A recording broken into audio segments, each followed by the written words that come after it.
Hey guys, what's going on? This is RJ Game News USA here, and today I finally got done watching the Conjuring Last Rites. It's been such a busy weekend with the return of football and just a bunch of stuff going on. I finally got to see the movie and I could give my thoughts. So if you like this kind of content, like, share, and subscribe if you haven't already, and let's jump right into it. So, full disclosure, before the year even began, I predicted, based on the movies I saw coming out this year, that Conjuring Last Rites would be my movie of the year 2025. And let me tell you something, it's sitting in a really good position, because not only is it clearly now the front runner for movie of the year for me personally, it's in the running for movie of the decade, potentially. I mean, it's either this or Smile 2. I love them both a lot. I think I give the slight edge to Smile 2. But I gotta explain what I loved about this movie, because there's a lot here to process. But first, I do want to mention the review scores from people weren't necessarily all that great. Again, could give two shits less. I'm going to give you my opinion. It's a 10 out of 10. I'm going to briefly, very quickly go over maybe the only negative of this entire film. And then I will explain all the positives I have for this movie. So it's going to be a while. But the only thing I could say about this movie that I really wasn't enjoying too much was it felt like it took so long for the Warrens to finally end up at the house that they were supposed to be at. But at the end of the day, it got so crazy towards the end, I can even forgive that. Now, before we get into the positives, I do want to say I love the Conjuring universe. James Wan has made some really great shit over the years, whether it's Saw, whether it's Insidious. He is, in my opinion, the greatest director, producer, whatever, of all time, even surpassing people like Steven Spielberg or John Carpenter or Wes Craven or even Alfred Hitchcock, because honestly, he had almost as single-handedly made horror movies great again since the 2010s. In the same era where comedies definitely took a dip.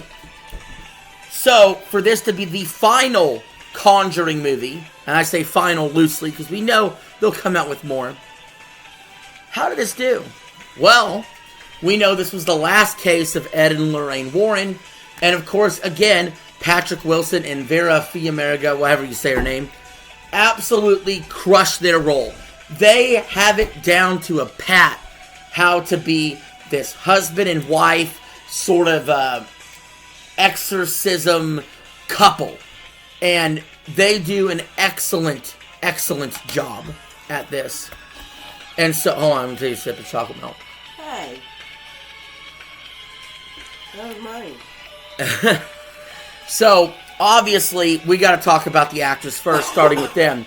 So, they did an excellent job. Mostly what they portrayed in this film is how much they loved their daughter. And we've seen them do this before, and we've seen them how much they love each other and how believable it is. The acting is top notch. And then we get to the main family in question, which I thought played their role great, whether it was the somewhat skeptical dad, or whether it was the mom that would freak out, or whether it's the kids that were just, trying to get by at this situation with this haunted mirror. I thought they did an excellent job. I thought them splicing in real-life footage of the incident in question from 1986 was a nice touch. We've seen that in past Conjuring movies. And so there's a formula here. A formula they've perfected. And I do believe this is the best of the Conjuring movies. I really enjoyed 1 and 2. I like 2 a little bit more than 1. This beats out even 2 for me. It's definitely better than Devil Made Me Do It, and it's definitely better than the spin-offs. But with that being said, we also got to talk about, the daughter. She as an adult now, played great in her role, and so did her boyfriend Tony, who she was engaged to. I thought that they were a believable couple. I thought the situation was believable in the 1980s to date 6 months and possibly get married. He was nervous about asking for the blessing. You know, there was a whole lot of setup and exposition, very similar to how Sinners was, where 3/4 of the movie is setup and exposition, but you don't even care because the thing is, you're enjoying all the setup and exposition. Look, even though I said it's a slight negative, it seemed to take so long to get to the house, at the end of the day, all that setup and exposition, that slice moments, was really enjoyable to see, especially in the last film of the franchise, supposedly. So, yeah, setting was great. I like returning to a house. It felt very Conjuring 2-like. And, you know, I thought there were some real plot points here involving the Warrens getting older, or like Ed having his heart problems, or Lorraine just generally scared for her daughter, or her daughter starting to tap into her powers. And so I thought that whole dynamic worked out great. I thought the beginning of the movie where they tied into their first case ties into their last case over 20 years later after doing thousands of cases, I thought made the story even more interesting. I'm sure they'll definitely do prequel movies and shit like that for sure. But definitely enjoyed that. I enjoyed the villains we got in this movie. The jump scares were great. I really don't have anything bad to say about any of that. I could have thought maybe it could have been a little bit more scary, actually. I thought it was a little on the light side when it came to the scares. But then again, I'm also a seasoned veteran at watching horror movies. So, like, it's hard to actually scare me. I actually think Black Phone 2 will actually be scarier, but that doesn't necessarily make it a better movie or a better story. I watch scary movies more for the story than I do, well, what jump scare can they get me with next? That being said, there was definitely a few really good jump scares in this movie. Will you get out of my chocolate milk? Sorry. The music was fantastic in this movie. The visuals, the way they splice colors together, all of that. The way that they presented the villains, the way that the candle blew out when it was just starting, how they presented the mirror, the different scenes they had where the daughter's all by herself. I thought all these scenes were very vital and important. There wasn't a single scene in this movie that was useless. Every single scene in this movie connected to another scene, and the plot was absolutely superb. It was just chock full of, like, not fluff, but chock full of meat and bones. Meat on those bones. You know what I'm saying? Like, it had real story. It had real chops in the story.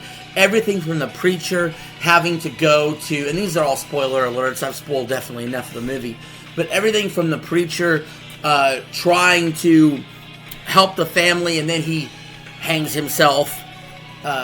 You know, that was a common theme where people were hanging themselves.